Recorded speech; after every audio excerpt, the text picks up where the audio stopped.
में हेमा मालिनी जी हैं, राज्यसभा मेंबर हैं, उनका क्या कर्तव्य है। मनोज तिवारी जी हैं जो लहंगा जो रिमोट से उठाने की बात करते हैं। रवि किशन जी हैं जो चोली और दामन की बात करते हैं। हम भाजपा में चूंकि कम पढ़े लिखे लोग आ गए हैं। बिहार का चुनाव जैसे ही पास आता जाता है, राजनीतिक गलियारों में चर्चाएं तेज होती जा रही हैं और बयानबाजी अलग ही अपने लेवल पर पहुंच जाते हैं, क्योंकि केसारी लाल को जब से टिकट मिला है तब से भारतीय जनता पार्टी हो या एनडीए गठबंधन के तमाम नेता बौखलाहट में अनाप शनाप बयान दे रहे हैं। अब उनको नचनिया बोल दिया है, जबकि भारतीय जनता पार्टी में तमाम ऐसे अभिनेता हैं जिनकी आप उनके बारे में जानते हैं, उनका नाम हम नहीं लेना चाहेंगे। मिश्रा जी से बात करते बिहार में ये नचनिया कितना कमाल दिखा पाएगा, क्योंकि केसारी लाल को जब नचनिया बोला गया तो राजनीतिक गलियारों में तेज हो चुके और कुछ अभिनेता और सिंगर केसारी लाल का समर्थन करें। फिलहाल बिहार में क्या होगा, क्योंकि 6 तारीख को वोटिंग है, फिर 11 को 14 को रिजल्ट आएगा, ज़्यादा समय नहीं बचा है। मिश्रा जी से समझते हैं कि बिहार में क्या होने वाला। मिश्रा जी, पहला सवाल आपसे ये है कि कैसे देखते हैं, क्योंकि जब चुनाव आता है तो एक दूसरे के ऊपर इस तरीके से बयान होते हैं। बताइए, केसारी लाल यादव को नचनिया बोल दिया जा रहा है। देखिए, आरोप प्रत्यारोप लगाना जीतने के लिए, एक दूसरे के चरित्र को धूमिल करना, ये सारी पार्टियों के सारे प्रत्याशियों का एक खेल होता है, इसमें कोई दो राय नहीं। लेकिन जहाँ तक नचनिए की बात है, नाचना भी एक बड़ी कला है। उसके लिए एमएलसी और राज्यसभा के मेंबर का भी प्रावधान है। तो जीविकोपार्जन के लिए जीवों का वध करना, यानी चिकवे का काम करना, नाच करना, पुस्तकें लिखना, साहित्य लिखना या खेतीबाड़ी करना, ये व्यक्तिगत जीवन है किसी की। ये कोई जरूरी नहीं है किसान खेती करने वाला एक गरीब घर का गुदड़ी का लाल। हम उस पर नहीं जाना चाहेंगे। जैसे नचनिया सम्राट चौधरी ने नचनिया बोला है, तो सम्राट चौधरी के ऊपर भी आपराधिक मुकदमे हैं और वो जेल भी गए, तो उनको क्या बोलना चाहिए? क्या उनके मुंह से वो संवैधानिक पद पे ये बातें शोभा देती हैं? देखिए, जो भी आदमी यहाँ पर है, संविधान उनके लिए महत्वपूर्ण है, चूँकि वो विधायक हैं वहाँ के, तो ऐसी भाषा नहीं बोलना चाहिए। रही बात नचनिए की बात में, तो जिस पार्टी सम्राट चौधरी जी आते हैं उसी में हेमा मालिनी जी हैं, राज्यसभा मेंबर हैं, उनका क्या कर्तव्य है। सनी देओल जी थे, वो भी राज्य सांसद थे, वो क्या कर्तव्य करते थे। मनोज तिवारी जी हैं जो लहंगा जो रिमोट से उठाने की बात करते हैं। रवि किशन जी हैं जो चोली और दामन की बात करते हैं। तो ये व्यक्तिगत जीवन है, कला का जीवन हो, ऐसी बात नहीं करनी चाहिए। सबसे पहले अपने बारे में देखना चाहिए और समाज के बारे में, जिसलिए जनता आपको चुनने का प्रयत्न कर रही है, उसकी बात करना चाहिए। जिसके लिए आप विधायक बन रहे हैं, राज्यसभा के मेंबर बन रहे हैं, एमएलसी बन रहे हैं या मेंबर पार्लियामेंट बन रहे हैं, तो हमें जानने की ज़रूरत है जनता के मुद्दे क्या हैं। जनता के मुद्दे बिहार के जो हैं वो गरीबी है। गरीबी के कारण क्या है? खेती बाड़ी का कंप्लीट ना हो पाना। वहाँ का शिक्षा स्तर बहुत बड़ा है पूर्वोत्तर राज्यों का, जिसमें बिहार का बड़ा भाग्य है, जो वहाँ से सबसे ज़्यादा IAS IPS होते हैं। सुन लीजिए मेरी बात को।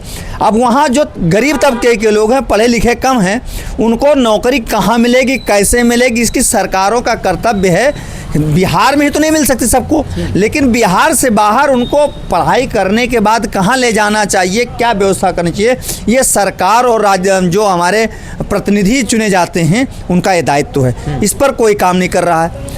78 साल क्या और पता नहीं कितने ज़माने से, लेकिन 78 साल से भारत की सरकार है, जिसमें से 20 बरस की ये सरकारें हैं। लगातार नीतीश जी आ रहे हैं, इससे पहले भी और लोग रहे हैं।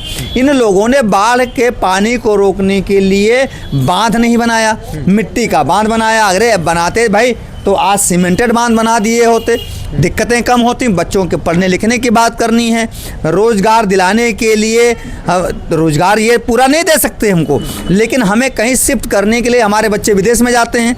हम इंटर पढ़ लिए, ग्रेजुएशन पढ़ लिए, इसके बाद भी हमारे पास नौकरियां हैं, उसके लिए एक व्यवस्था नहीं की जा रही है।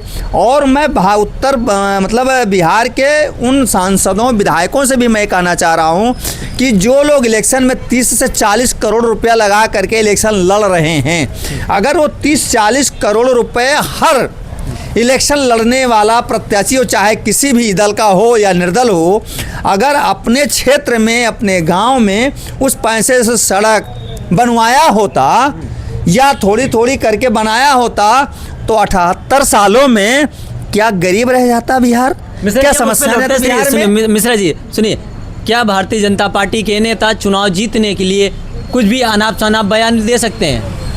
ये भारतीय जनता पार्टी के ही मैं नहीं कह सकता हूँ, हमारा जहाँ तक 49 साल का अनुभव है, मैं 49 साल का अनुभव है, हमको लगता है जितने भी राजनीतिक पार्टी के लोग हैं अब यह उनका उद्देश्य जनता के हितों को साधना नहीं है, वो आपस में एक दूसरे को गाली दे करके जीतना है और एक दूसरे के साथ गलबहियाँ करना है। सब एक दूसरे से जुड़े हुए हैं, कोई इलेक्शन चाहता नहीं है। अगर उठा के देखा जाए, आंकड़े उठा के देखा जाए तो ऐसे अनाप शनाप बयान भाजपा के ही नेता लगातार देते हैं, चाहे वो संसद में देखा जाए या फिर अब चुनाव में देखा जाए, ये लगातार बयान तो यही दे रहे हैं ना, भाजपा के ही नेता दे रहे हैं। हाँ, भाजपा में चूंकि कम पढ़े लिखे लोग आ गए हैं, पहले अटल बिहारी जी वगैरह थे तो वो बात करते थे, दमदार बात करते थे और भी काम करते थे, अच्छा काम करते थे। उस जो है सत्ता पक्ष विपक्ष में रहते तो सत्ता पक्ष के साथ मिलकर के बात करते थे। लेकिन अब यहाँ पर मैंने बताया ना, बिजनेस हो गया है। अब किसी को जनता और जनता के मुद्दों से मतलब नहीं है। जनता और जनता के मुद्दे बीच बीच में इसलिए थोड़ा बहुत उछाल देते हैं ताकि जनता हमको वोट दे, लेकिन लोगों के अपने विपक्ष तो लगातार नौकरी और विकास की बात तो कर रहा है। देखिए, मैं अगर विपक्ष की बात करें तो मैं कहना चाहूँगा विपक्ष और सत्ता पक्ष आज जो बिहार में सत्ता पक्ष नीतीश कुमार थे, दोनों ने मिल करके लड़ा था और दोनों लोगों ने क्या ऐसी व्यवस्था करी, सरकार भी बनाई, 6 महीने साल भर सरकार चलाई। क्या ऐसी कमी रह गई दोनों लोगों में कि समझौता नहीं किया और भाजपा के साथ नीतीश को जाना पड़ा? और ये दोनों लोग मिल करके क्यों नहीं बिहार के बारे में सोचे? ये जरूर कहीं ना कहीं कुछ है। सब लोगों की आपस में ऐसे चल रही है, चाहे जो विधायक एमपी बनना चाहता हो, निश्चित तौर पर जनता से उसका कुछ भी लेना नहीं है। ये न केन प्रकारेण कोई सत्ता में रहना चाहता है और जो सत्ता में नहीं है तो सोचता हम तो विपक्ष में है ही हैं। तो सत्ता और विपक्ष समानांतर होते हैं। अच्छा मिश्रा जी, ये बताइए, जैसे केसारी लाल यादव को नचनिया कह दिया गया, तो केसारी लाल ने ये भी कह दिया कि क्या और जो भाजपा में रवि किशन हो या मनोज तिवारी या तमाम अभिनेता हैं वो आसाराम के शीश से हैं, तो क्या वो सच में आसाराम शीश के हैं कि उनको भी नचनिया की ये श्रेणी में रखा जाए? भाई मैंने तो बता दिया, चाहे कांग्रेस पार्टी हो, चाहे समाजवादी पार्टी हो, चाहे भारतीय जनता पार्टी हो, चाहे जेडीयू हो, चाहे राष्ट्रीय जनता दल हो, चाहे शिवसेना हो, सब में तो नचनिया। अगर नचनिया देखोगे तो तमाम लोग उसमें कलाकार हैं, शादी मतलब आ करके नौकरी कर रहे हैं, जो फिल्म बनाते हैं। और आप जानते हैं फिल्म के लोगों को सारे लोग इसलिए ले रहे हैं कि पैसा वहाँ उन लोगों के पास बहुत ज़्यादा है, मेहनत कम पैसा ज़्यादा, लागत कम पैसा ज़्यादा कमा रहे हैं, इसलिए वो लोग पैसा कमाने के लिए अपने अपने यहाँ लोगों को ला रहे हैं। अब मनोज तिवारी जी हैं, मनोज तिवारी जी रहने वाले बिहार के हैं, उनको दिल्ली में टिकट देके वो दिल्ली में रह रहे हैं। गरीब बिहार की जनता का क्या दर्द समझेंगे वो, आप बताइए मुझे। जो आदमी दिल्ली जैसी राजधानी में तो कह रहे हैं हमने बिहार के विकास को चुना है, रवि किशन कह रहे हैं हम बिहार के विकास को चुना है, और भाजपा के नेता कह रहे हैं हम बिहार के विकास के साथ हैं। क्या फिर 15 साल आपको मिले, 20 साल मिले, आपने तब आपको बिहार का विकास नहीं दिखा था? तो विकास पैदा नहीं हुआ ना यार आज तक, तो विकास पैदा नहीं हुआ ना यार आज तक। 78 साल में विकास पैदा नहीं हुआ वहां पर बिहार में। अब उसी को ढूंढ रहे हैं, सारे लोग उसी के साथ हैं, उसको ढूंढने में लगे हुए हैं सारे लोग, और वो मिलना है नहीं। ये सीधी बात है। वो अपने अपने विकास में लगे हुए हैं कि हम मेंबर पार्लियामेंट होंगे, जाएंगे, जीवन भर पैसा आएगा, हम 10 करोड़ 20 करोड़ रुपए हर साल का हमारे पास बजट होगा, वो हम अपने ढंग से खर्च करेंगे। एनजीओ में 60 और 40 के रेशियो से देंगे कि जिस एनजीओ को देंगे उसको 40 मिल जाएगा, 60 हम ले लेंगे, या 60 उसको मिल जाएगा, 40 हम ले लेंगे।